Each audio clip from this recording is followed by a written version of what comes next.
And hello again, dear ones. I'm Reverend Robert, I'm Reverend Z.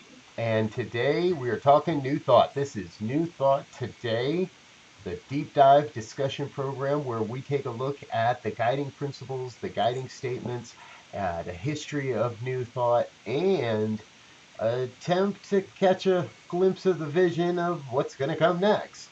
So we're glad you're with us today.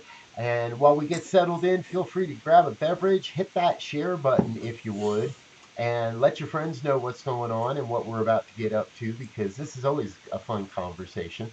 If you're watching on YouTube, please hit the subscribe button and then hit the bell next to that so you get notifications every time we go live. And I want to start off just by saying thank you to the New Thought Media Network. Great work we're doing here to bring forward all of this inspiring media. And we've got about 15 hours of programming a week right now. So thank you for being part of it. Thank you for tuning in today. All right, Rev Z, how you doing, my friend? Oh well, doing pretty good today. It's been a busy day, but it's been a good day. So I can't complain. It's trying to take responsibility for my life, so to speak. There we go. Personal responsibility. That is a big part of the name of the game here. And, I want you to know, I love doing these episodes later in the day at 2 o'clock in the afternoon on the mountain time zone. I love it because it gives me a chance to have had a day.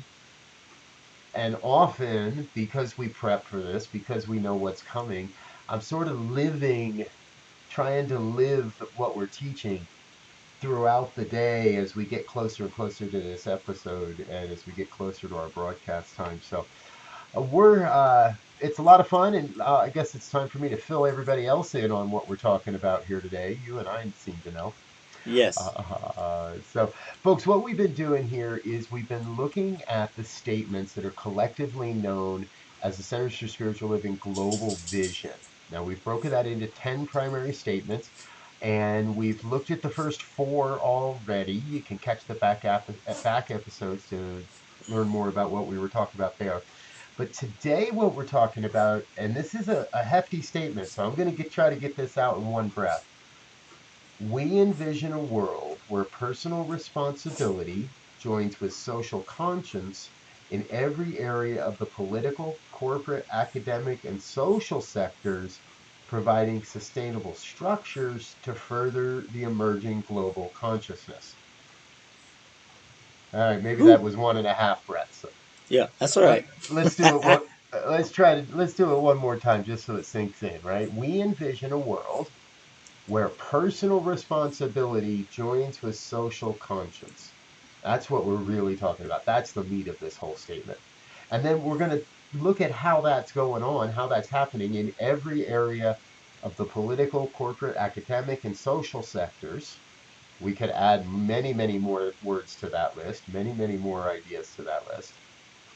Ultimately, trusting that we're going to be able to provide sustainable structures to further the emerging global consciousness. Yes, sir. Z, kick us off, bro. Well, I love that whole phraseology there because we see nothing more than right now the benefit and the call to action, if you will, for personal responsibility.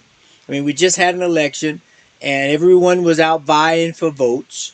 And what we saw, no matter what your political, direction is, it was a personal responsibility for people to get out and vote.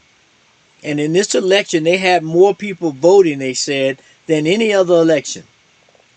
Um, so, so this whole idea of personal responsibility means if we're going to live in a collective world, and we do, if we're going to try to make a sustainable environment that supports everyone, and everyone, I believe, wants that, then we each have to take a personal responsibility to do what it is that we can do to incubate, to cultivate, and to actually birth, if you will, that environment where everyone has a value, everyone understands their value, and they are ready, willing, and able to contribute with their personal responsibility to uplift and make a world that works for everyone. Yeah. You know, you remind me in this. I want to share with everybody real quickly as we come back to, we'll circle back around here. Uh, but one of the guiding things we want to always keep in mind in all of our discussions and in all these explorations is Centers for Spiritual Living really have made it pretty easy to encapsulate all of this into three primary statements. Our mission is to provide spiritual tools for personal and global transformation. Our purpose is to awaken humanity to its spiritual magnificence, and our vision is a world that works for everyone. And so we just heard Reverend Z speak to that, that in this emerging time, in this experience of life right now, in this moment, there is really, I think we agree on this, nothing more important than for each one of us to Yeah. to wake up and take personal responsibility for what's going on in our lives, for what we're contributing to. And I'll be the first one to admit it. I created a meme the other day. I used my creative skills in such a great way. I was so proud of myself.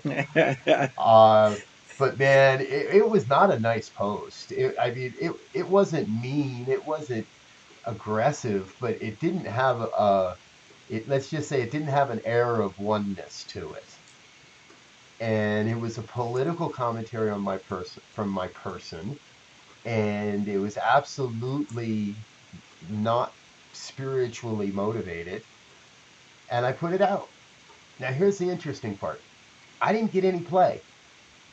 I I thought for sure I'd get a handful of my friends would share that around. Some of my more liberal leaning folks would get that into some groups, and that would get some traction, and I'd raise some ire, if you will. I would get some people to want to discuss and argue with me, and it didn't happen. It didn't happen at all. After about 4 hours, I just said the heck with it, took the thing down, uh, because and what that is that's me saying, I'm going to take personal responsibility. This was not a smart thing. This was not a beneficial thing for the Mm-hmm. conversation. And I could have left it there.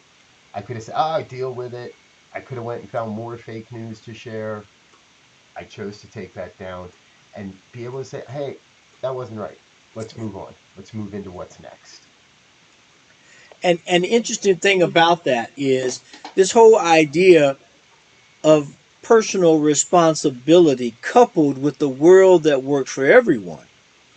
Because if in that particular story, if what I'm doing is more divisive than uniting, uh, then I need to question that. If, Yeah. and I'm sure that at some level, I would think that everybody is on this ticket of a world that works for everyone. That doesn't mean we always agree. That don't mean we always see things eye to eye. That doesn't even mean we come to some kumbaya moment.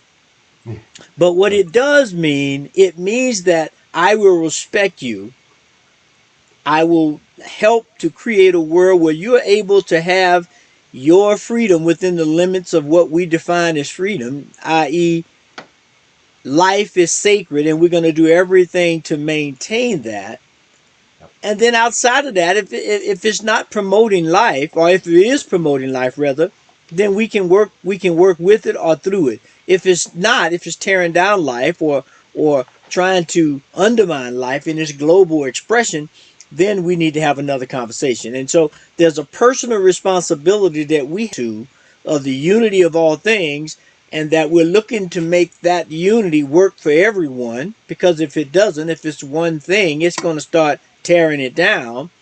Right. And then what is my responsibility in that to keep it moving in an integrated way, i.e., everybody's working together, or integral way, everybody's working together, and that we're supporting life and that we're making it so that every life, if you will, can be productive. Yeah. Yes. Because that is within us. That is within each and every one of us, folks. We are here to bring a unique set of gifts and skills and talents to this thing called life, to this grand experiment, this grand vision, whatever you want to call it, life, Yeah, life. right? It's life. And We get to bring our own beliefs, our own thoughts, our own creative abilities. And we talk about this a lot. I believe it's incredibly important that we are authentic in that we bring who we are, not what other people want us to be. Mm-hmm. And that's my responsibility as well to say, I'm not going to play small, uh, or I'm not going to back down because you don't believe in me, or I'm not going to be a bravado and exaggerate and do all these and do this all this other stuff because that's what's going to make me successful, or that's what's going to get me on the cover of the magazine, or whatever it might be, right? Mm-hmm. Mm-hmm. We are And no, go ahead. Go ahead. we are here to give those gifts and skills and talents in a way that uplifts everyone around us. Yeah, because when you were saying that, I was chomping at the bit because when you look at any integral system thing, be it a garden, be it a manufacturing plant, be it a bicycle, for that thing or that entity or that environment, if you will, to work at its optimal level, everything, every person, every piece of that environment has to come and be authentically itself and take personal responsibility for that thing itself that they're supposed to do. Yeah, And so when we look at our everyday lives, I mean, we all have something to offer. We all have this inkling of what it is that we're good at or best at. right.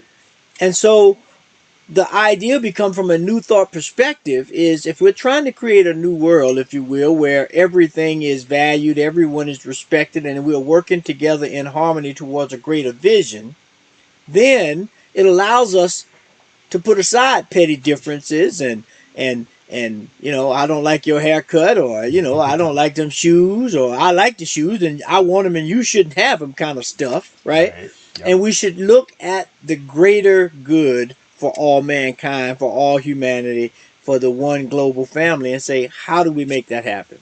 Yeah. That's the social conscience piece, right? Recognizing that everything has to be taken through the lens of a global perspective. We have to take a global worldview in whatever it is we're doing. Yeah. These things, and that's part of it for me. Is the name of this is the global vision. These things really they work on the microcosm level in the individual. They can work in the small community, and yet we're gonna constantly feel like we're beating our heads against the wall if we're just trying to take care of me and mine. Right. As soon as I expand into that experience of, oh, wait a minute, doing this is what's going to heal the whole planet, heal everything, and all discord dissolves, all separation dissolves when we start to look at the global level of it. Yeah. And a good example of that, as some of you may know, and if you don't, you'll get to know. I love nature to accentuate the points of spirituality.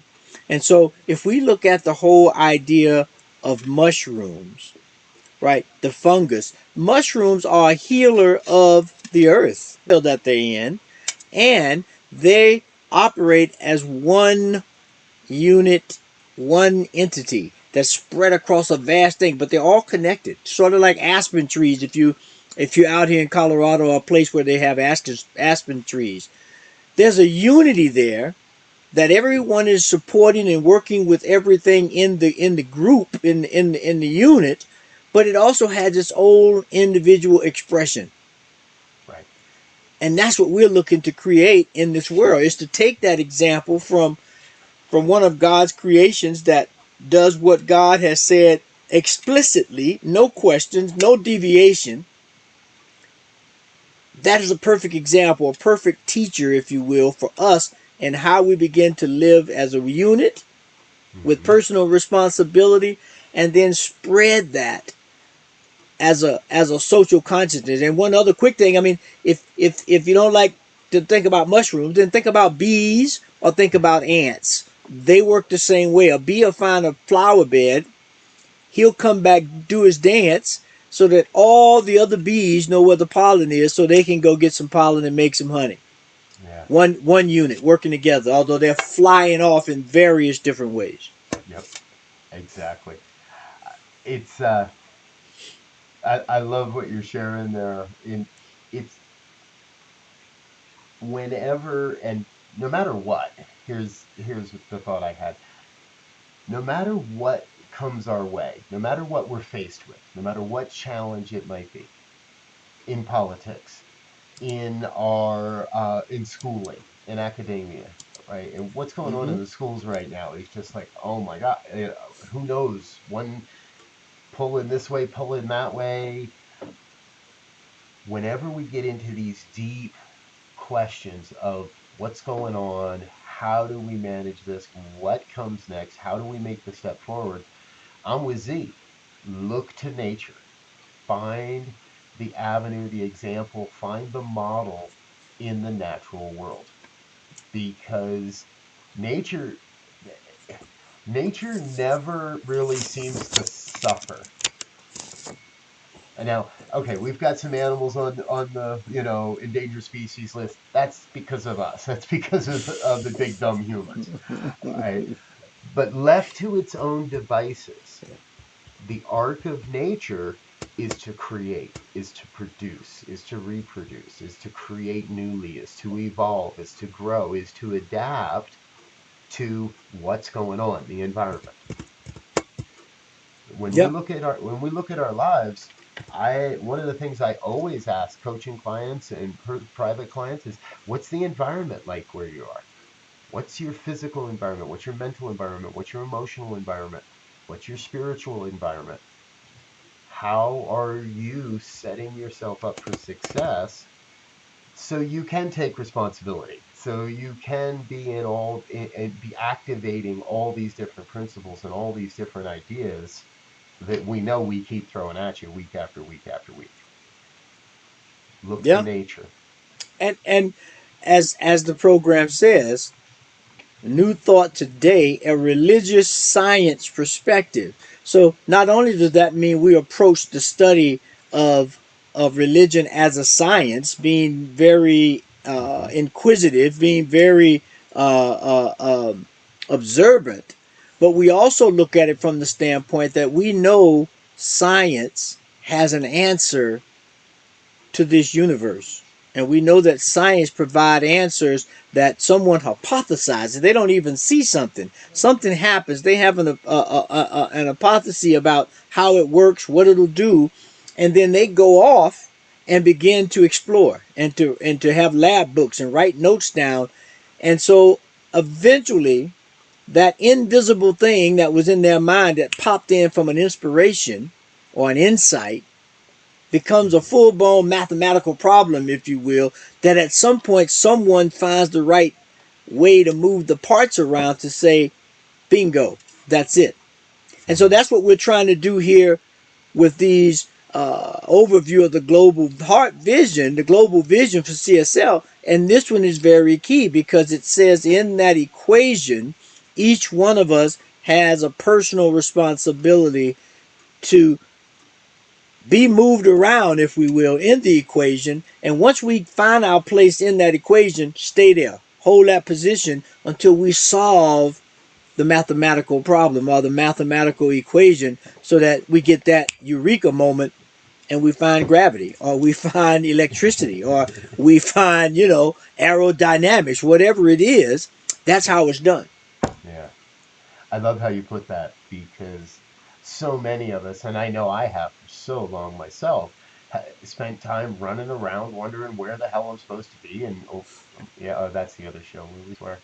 Uh, trying to figure out where I'm supposed to be, what I'm supposed to be doing, what is mine in this, how am I Yep. supposed to show up? And I do believe we get to a point where, as Zia said, I love what you're saying, figure out what you are, not where you're supposed to fit in.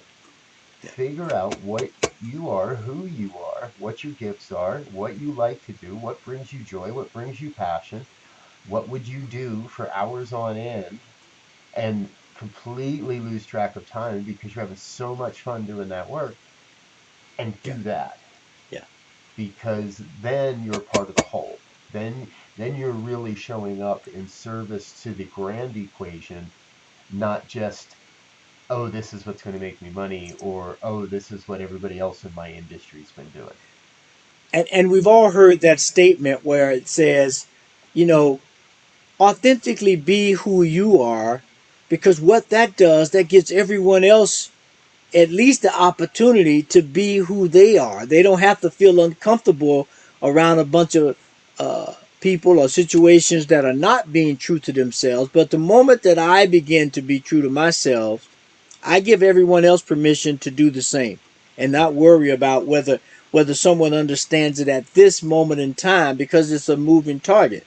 And especially when we start looking at setting up a global consciousness, we know that Hmm. consciousness happens over a time period, right? There are those moments of insight. There are those moments of the bright shining light where it just drops in and we say eureka, right? But often it is through the cumulative addition of ideas, thoughts, experiences that happen, that are like pieces of a puzzle, and at some point we find that one corner edge or that one centerpiece that we put together, and then boom, the whole thing works.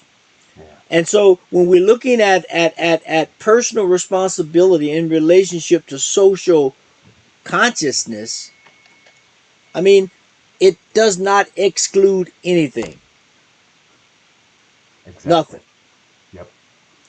It's all in. And hey, Hmm. folks, we're all in too. We're all in as part of the New Thought Media Network. We're going to take a 45-second break here to let New Thought Media Network fill you in a little more on who they are and what it is we're doing in the world. I'm Rev Briz. I'm here with my partner, Rev Z. We're going to be back in about 45 seconds. Stay tuned.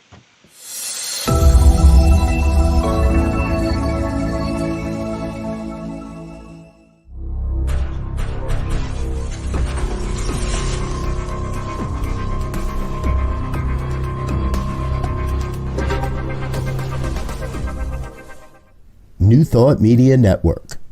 We are a global broadcast network of positive music, media, and entertainment, inspiring humanity's evolution along the journey of enlightenment and creating a world of love, peace, empowerment, and prosperity for all. New Thought Media Network. Positively inspiring. And we're back with New Thought Today. I'm Rev Briz here with Ah, my great friend Rev Z. hey, How hey. you, good to see you. And we are here today talking about the Global Vision from Centers for Spiritual Living. If you're just joining us, just tuning in, what we're discussing today is the statement: we envision a world where personal responsibility joins with social conscience in every area of the political, corporate, academic, and social sectors, providing sustainable structures to further the emerging global consciousness. All right, Z, so let's dig into the middle of that there a little bit. We kind of outlined four primary things, right? Politics, corporations, academic, and social structures. Hmm. Where should we start? Well, when you look at them, in my mind at least, they're all roughly the same, or they have edges that work together, right? Because if we just start at the top and look at the political system, as I understand it, is supposed to be a system that allows those that we have appointed as leaders to take a survey of the environment and begin to put in place laws and statutes and policies and principles and programs that further the idea of corporate America, that further and support the idea of academics, and supports the safe and fun engagement of the social sectors, right? And so now, do you start at the politics? You can start at any one of those points. You can start at what is it, the last statement there, the social sector, and out of that you will begin to see, well, what kind of education do I need to put in place to do this? What kind of corporate financial support do I need to support this social structure? What kind of laws and programs and principles do I need to put in place to support that? And now you can switch that around any way you want, whether you start with academics, whether you start with corporate, or whether you start with politics, because it's connected. And Yeah. that's where we have to begin to see that all these things work together. Yeah. Oh yeah. I agree with you there, brother. It you can pull at any one thread. And as you pull at any one thread, then you're going to recognize, wait a minute, the red wire is connected to the blue wire, and this thread's connected to that thread. And how do I find my way? And that can sometimes be the tough part. Is determining, hey, which of these is mine to pull? Right, right. Which thread am I supposed to be working on here in this moment? And I don't know that there's an easy answer to that question. Well, they're not, but and I mean, definitely, if you're trying to look for a so-called logical starting point, I mean, we could say a logical starting point is the social structure, i.e., if we take that at its base level to be the individual who's taking personal responsibility, that's moving towards a family, whether that's a couple or a couple with kids, that now that unit becomes the social aspect that we look at, and then it becomes responsible, and then we go to the community and the neighborhood, and we keep going out. You can go from at that place, but I think the key thing, or one of the key things for sure, if not the key thing, is in doing this, we have to be looking towards setting up sustainable structures, Right. not some artificial structure or some structure that's uh, only for the moment. Now, sometimes those will happen because you'll find yourself in a situation where you have to pull from many things to solve a particular issue. But the goal is to set up a sustainable structure that allows everybody to be responsible, and so that we can look at these different entities of society. And as you said earlier, these are only four that Right. we've highlighted here. I mean, there are many other systems. We can look at the environmental system. That's not up there, which would fit in. We can look at the manufacturing system of how we manufacture products and how we use resources. This doesn't end there, but the Right. key is how do we set up a sustainable system, i.e., systems that work together, that not Yeah. only feed off each other but also sustains and healthy raises each one to the highest level that they can be. Yeah. And sometimes that requires us to kind of dig around in the deep dark brown stuff, right? I saw a piece recently, earlier today actually, that was done in Canada, and these folks track what happens when they sent a product back from an online purchase. Hmm. And one of these products, because it's online, it goes here, it goes there, it goes here, it goes there. It traveled hundreds of miles back and forth across the same city for several days. They put a little tracking device on these products, Wow. and it traveled back and forth for several days, going from one facility to another facility to another facility. And all told, how much did we just increase the carbon footprint of that return? Hmm. So I I, it, I was laughing. With disgust, but I was laughing watching this program. Say, who thought this up? This Yeah. Who really said, okay, yep, that's our most cost-effective way to deal with an online merchandise return, and that can't be sustainable for a company. And we know that it's not sustainable for the planet, Yeah. because the sorry ending to this story is a lot of that material got damaged in shipping back and forth across the city. It eventually was determined that it was not resellable, and it ends up sometimes being recycled, sometimes just going directly to the landfill. Well, right. And see, that speaks directly to this last part of this statement, right? The sustainable structures Right. But the whole purpose of those sustainable structures is to further the global consciousness. So we're looking at this. Okay, at some point somebody may have thought that that was a good way to do this. Okay, but now we have a structure to track.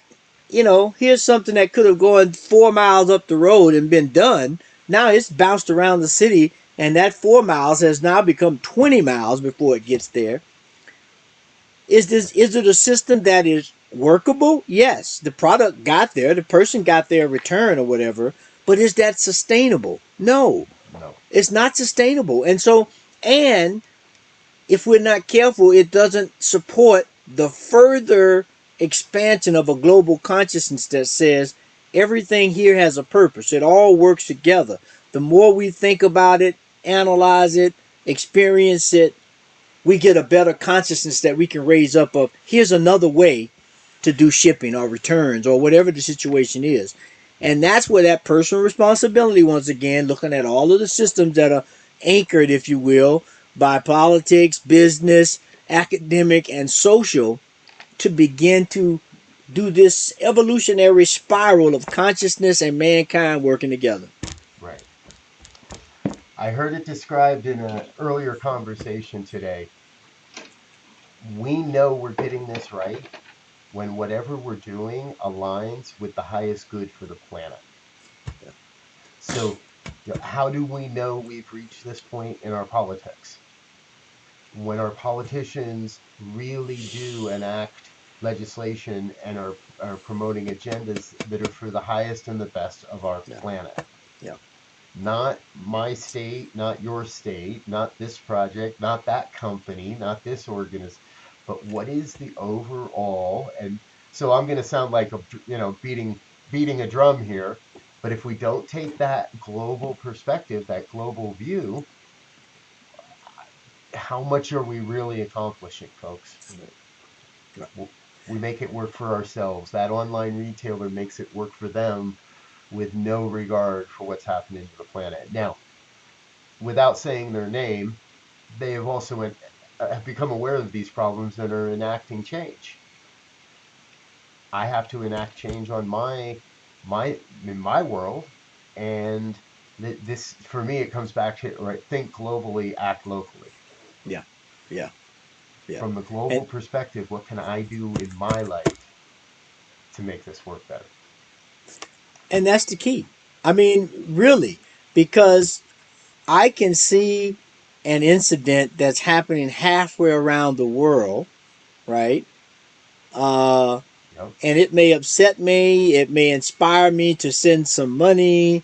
It may inspire me to put a post somewhere for someone to also look at that and say, yeah, that doesn't sit well with me. Let me do something Right. out of a whole litany of opportunities. But the main thing I think is that by me doing whatever it is I do, I raise the global consciousness of it, of Yes. that particular thing, and I start acting local. I figure out, well, man, if that's happening over there, is that happening right here in my backyard? Goodness gracious, what? How remiss would I be if there are people that are hungry here and I'm not giving, a food basket or whatever? And so Right. you jump in, and then the last thing or the other thing is as you were saying there, how do we begin to care about this stuff? Yeah. I mean, that's where it gets down. I have to care about it because whether it's locally or global, if my consciousness is not to the level of caring, Hmm. then the likelihood of it being sustainable are going to be low. Yeah. Exactly. It, it, in today's world, we move at such an incredible rate of speed that it's easy to just, oh yeah, and gone.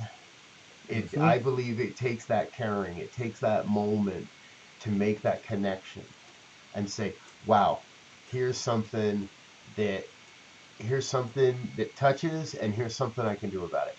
I want to share another story. Happened today, as a matter of fact. So, see, folks, my theory's proven out. I all the prep we do, my day led me to all of this. Uh, I was on a local neighborhood, one of those neighborhood websites. and where anybody can join, and there's no real, well, there's some rules, but not an awful lot. And and somebody put out a post looking for self-help books. Okay, now that's a subject I happen to know something about, and I happen to have a collection of. And I read into the guy's post, and what happens is every year at Thanksgiving, he and his family put together meals for the homeless. They've been doing this for years. They know what they're doing as far as the food. They got the food covered. This year, they wanted to include something to support the homeless population in perhaps not just being fed physically, but being fed mentally and Mm, hopefully something. So they're asking for donations of self help books. interesting. Excuse me. Now, I don't give up my books very easily. And I've gotten really good at keeping my collection where I want it without having too many crates in the garage with books in them. However, what I do have is I have a collection, a crate of old Science of Mind magazines, back issues of Science of Mind magazine from over the last several years. Got in touch with the guy, said, "Hey, I got these. It's not exactly what you're looking for. I'll be straight up with you. Here's what we're about. Here's what it is. If you'd like them." 2 hours later, he's dropping off. He's pulling up in my driveway and picking up a box of magazines. Those magazines are going to go out to people. Now, are magazines the most ecologically sound way to communicate anymore? I don't think so. However, to someone who's living on the streets and doesn't have a phone, doesn't have a library card, doesn't have access to information, one little magazine might be just what changes their life.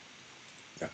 One little piece, one little article that was written years ago could very well be what changes their life. And I think we all have a way to be a part of that, to be not just, given what's in our overflow, but to be in that creative endeavor of what can I create that in within my own area, within my own social sector, within Yeah. my Yeah. academic Yeah. classes, within whatever it is that's moving us in this direction of a world that works for everyone. Yeah. And again, you know, one of the key words in this particular statement is what's emerging.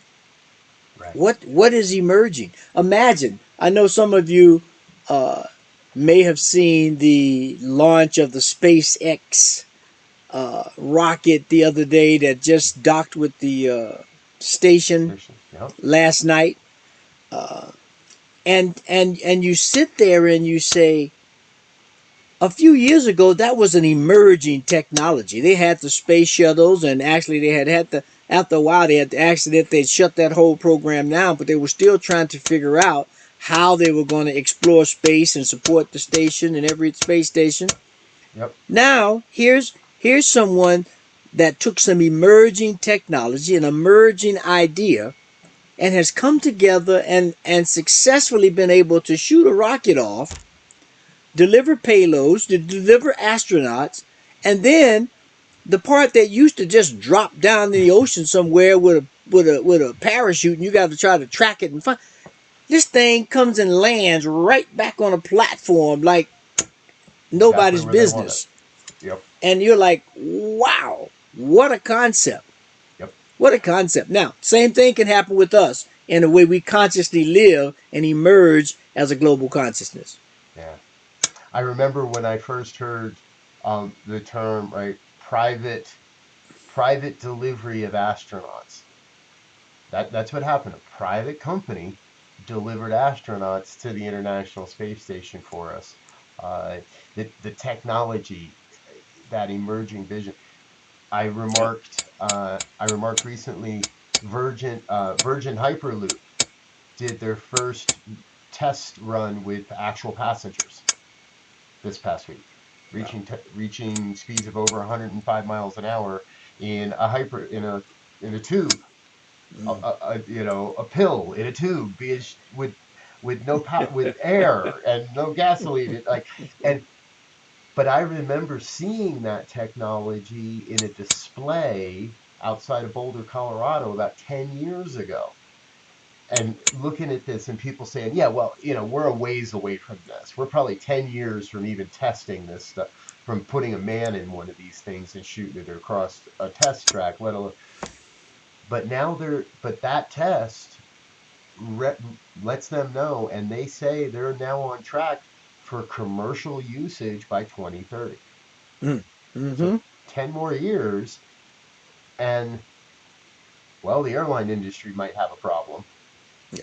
Yeah. 10 more years, and there may be problems with our current freight delivery may be not, it won't be what it is. We are emerging and rethinking all, like there's Yeah. nothing out of bounds anymore. Right. There's Right. nothing where anybody can say, oh, that can't happen. And as awkward as it may sound, this global pandemic and the current environment that we find ourselves in politically and academically and all of that, it has created the perfect opportunity for this particular principle and goal to pop into place. Right. What is the personal responsibility each one of us are going to do now Right. that's going to propel us forward in the next 2 years, in the next 5 years, in the next 10 years, which when we look at it, 10 years now is a very short period of time.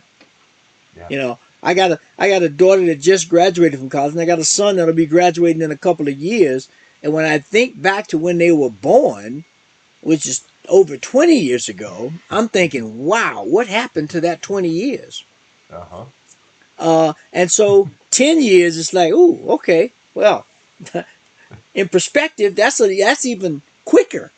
And we just have to begin to take a personal responsibility to do what we can to make it better for us, our kids, our grandkids, so that when they come on the planet, they step on the scene of leadership, there's a global consciousness that that almost demands everybody to be personally responsible and pick a system. Doesn't matter, politics, medicine, social act. Pick the system that lights your button and contribute to the whole of the thing to keep it going.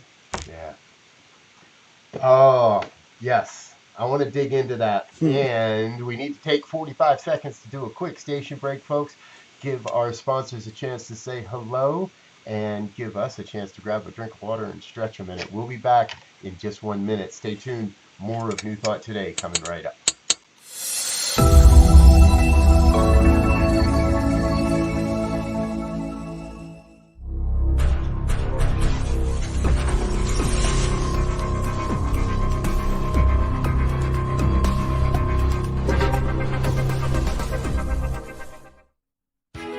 New Thought Radio, music from all your favorite New Thought artists. From Jamie Lula, Karen Drucker, Gary Lynn Floyd, Ricky Byers, Daniel Nahmod, Eddie Watkins Jr., and many, many more. 24/7 New Thought Radio.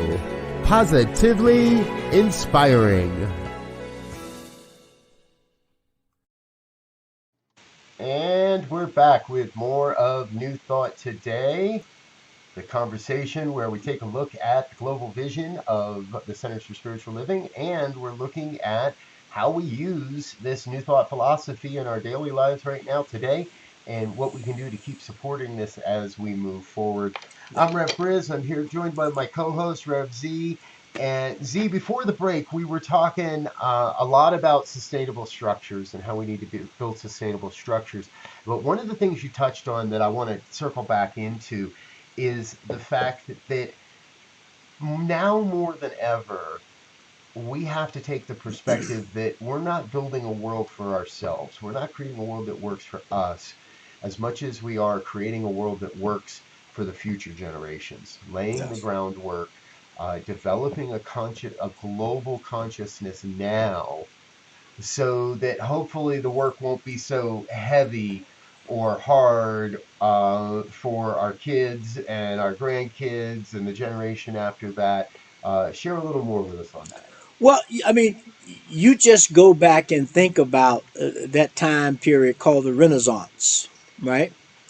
Where you had Renaissance men and women who spoke several languages. They were mathematicians, they were astronomers, and and they had these grand ideas that some of them they were able to accomplish and some of them they weren't. But what did they do? They set the framework, they set the global conscious idea of how to fly in space. You go look at what Galileo put out, and then the time frame between when he had his drawings and when we actually start being airborne, if you will. Right.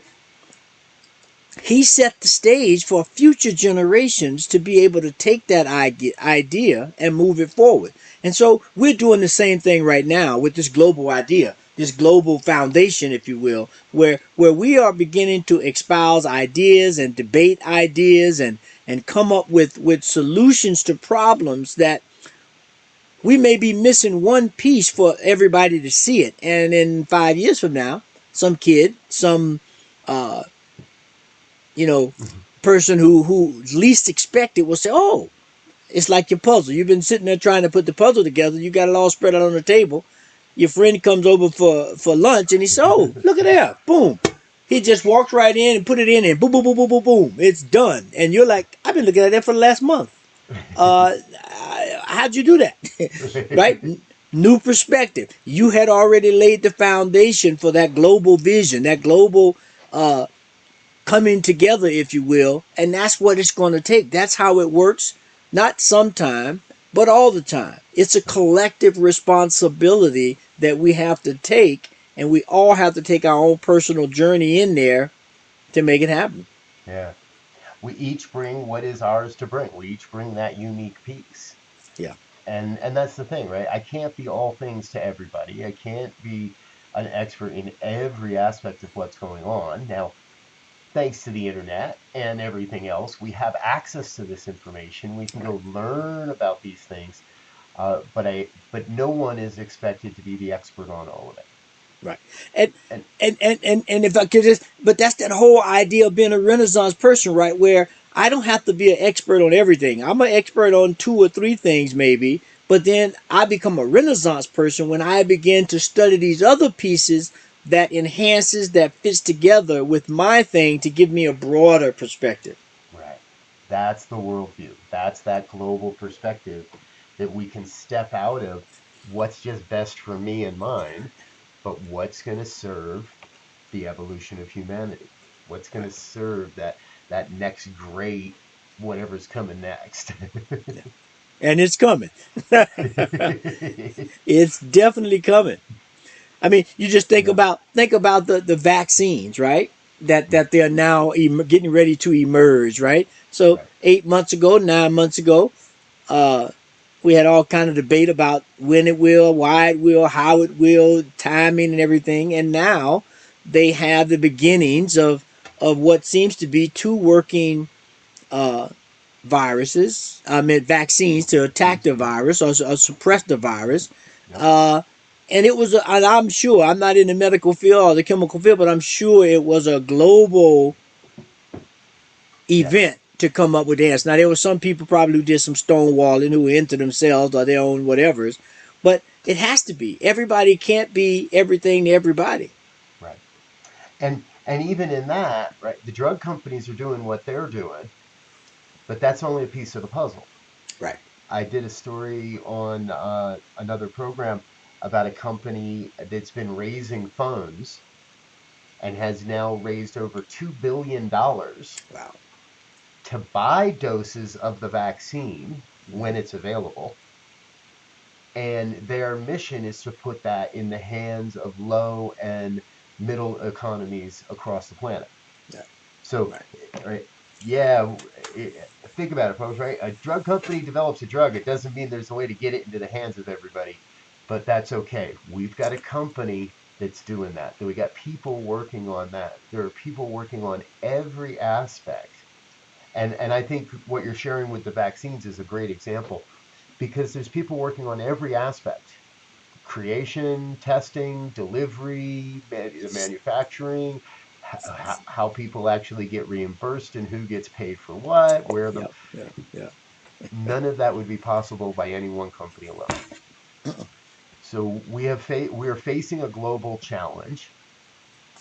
Anybody or man, I'm getting real close to making that guy wrong again. But anybody that doesn't want to see this as a global challenge is going to be on the wrong side of history. And the solution is happening from a global effort. Right. Right. And when you see, I can have the best product, the best widget, the best service to anything that man wants to participate in. But if I have no delivery method. If I have no distribution method, Hmm. doesn't matter.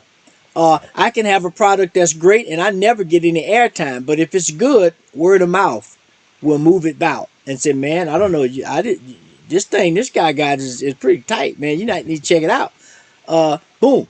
And before you know, you think back really. If you think back to the time when when hip hop music first started. Those guys would hustle their music out of the trunk of their cars on cassette tapes. All right, we went back up Right. in the time a little bit, but they would do the promotion and the production and the sales and everything themselves Yep.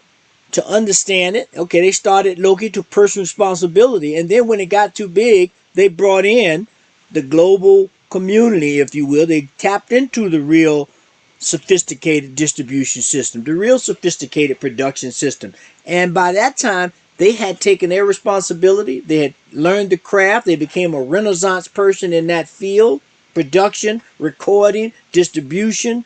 performing, sales, and now they can say, okay, well, I just want to do production now. Stop singing, and I'm just producing. Or Yep. I like the writing part, so I'm going to just write songs. And Yep. that's how that whole community began to explode. And look at it now. Yeah. And now, yeah, and now they shape the future of human consciousness. They shape Yeah. sometimes in a way I don't prefer, Right, wrong, but indifferent. Yeah. but Yeah. and what I trust is that it's all part of the puzzle. It's all fitting together. That they're raising people's consciousness into from somewhere to somewhere Yeah. else. Yeah. And at that point, they can stay there, or they can keep growing, or change, or grow the space they're in. Yeah. Yeah. And I do know of it's rare, but I can we can point to a few new thought hip hop influenced art, right? They came out of hip hop, they came out of Yeah. other music Yeah. and have grown and evolved into a new thought expression and a new thought experience. That happens can happen in any genre of music, And what you're saying is, just again, just sticking with that example, that whole genre has evolved from where it was. right? It's taking up the full spectrum, i.e., from point zero to the minus side or to the plus side, if you will. Yep.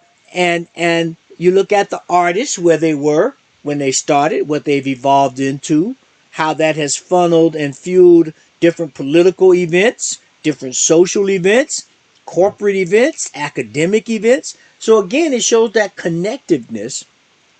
No matter where you start from, the connection is always there. It's just what you choose to focus on and how narrow or wide you want to set your lens, and then the remembrance that I have to oscillate. I got to go back and forth. I can't get stuck in one position because the universe itself is evolving. It's moving forward. So I got to kind of keep up a little bit, yeah, to make sure I don't get left behind. Yeah, exactly. Uh, I used to joke that I used to be hip when it came to technology, and then man, technology just zipped right by, and I didn't keep up. Yeah, Uh, I'm also reminded of the idea that right, no matter where you go, there you are. yeah, So no matter where you want to go, start from where you are. yeah, And yeah. that's what we're all about here today, folks, right? We're New Thought Media Network, this program, what we're about is starting from where we are and moving forward in consciousness with personal responsibility to create a sustainable experience of, well, New Thought Media, positive Mm-hmm. media, music, and entertainment. Yeah, and that's the key. I mean, it's no matter where you start, and when we look at this part of the global vision of taking personal responsibility to create sustainable systems that work integrated together. No matter which one you look at or want to start with, they're all connected and they all support and not only sustain one another. If it's done properly, it begins to counterbalance one another, which at some point I'd love to get into the whole thing of system dynamics and system theory, because that really highlights this lever pulling balance program that the universe is based on, that says we have to be in balance, i.e., not steady state, but a constant motion of trying to be in that balancing point, because it's always changing. Yeah. Equilibrium. Equilibrium. I back in the days when I would teach skiing, we always talked about the skills necessary, and one of those is balance. And people get this misconstrued concept that balance is static. Right. That is balance. That is balanced. No, balance is micro adjustments, it's micro movements, it's constantly, so it is an active, dynamic process of finding that balance in our lives. And Yes. then supporting it, maintaining it, shifting it, pushing it over there, a little of this, a little of right. I think Yeah. you get it, right, folks? Yeah. Cool. Well, hey, look at this. I think we've just about effectively filled up our time slot for again today. I do trust. Amazing. Amazing. I do trust that those of you out there watching have been enjoying this. We've been looking at the global vision, and we're doing that week after week. Now we're about halfway through, so I want to give you a little bit of a forecasting of what's going to happen here. We'll be back next week, and we're going to look at statement number 6. We envision a world where each and every person has enough food, a home, and a sense of belonging, a world of peace and harmony, enfranchisement and justice. So that's coming up next week. And we're going to continue this straight through till the end of the year, where we are currently projected to conclude this part of the series on the 29th of December. We're going to do it, Z. We're going to get it all into this year. And then next year, we're going to continue by looking at some of the more, at other statements and continuing our exploration. Really, folks, what we want to do is look at how the science of mind is applicable to our daily lives now, and how we can continue to utilize this powerful philosophy to create the life we truly desire in the future. Yeah. Yeah. Yeah. Yeah. Until next week, I'm Rev Briz, And I'm Rep Z. and we don't have a catchy phrase to end this show, so we're going to say thank you for being with us, and we'll be back again next week. Until then, dear ones, peace and blessings. Peace and blessings.